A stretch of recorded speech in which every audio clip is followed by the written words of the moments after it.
बसवा कटावई चले राजा दशरथ। गड़ी गया अंगूरिया में फांच बसवा कटावई चले राजा दशरथ। गड़ी गया अंगूरिया में फांच अंगूरी बेदानिया मारई राजा दशरथ। कैकेयी के भेजी बोलाई अंगूरी बेदानिया मारई राजा दशरथ। कैकेयी के भेजी बोलाई आई रानी कैकेयी पलंग चढ़ी बैठी।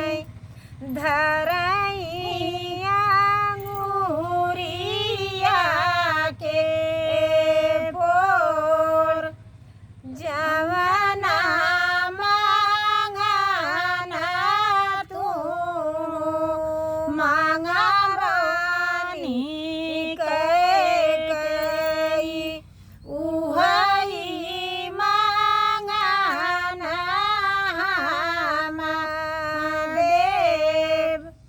मांगना तहु हम मांगब राजा दशरथ।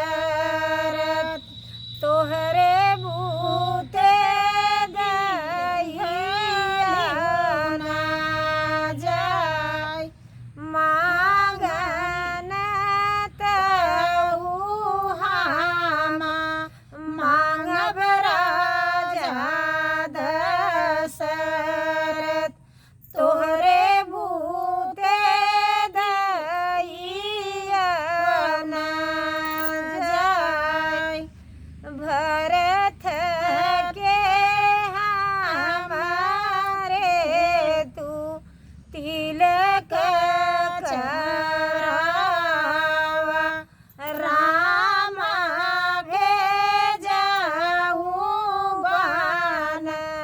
बनवास भरत के हमारे तू तिलक करावो। राम भेजहु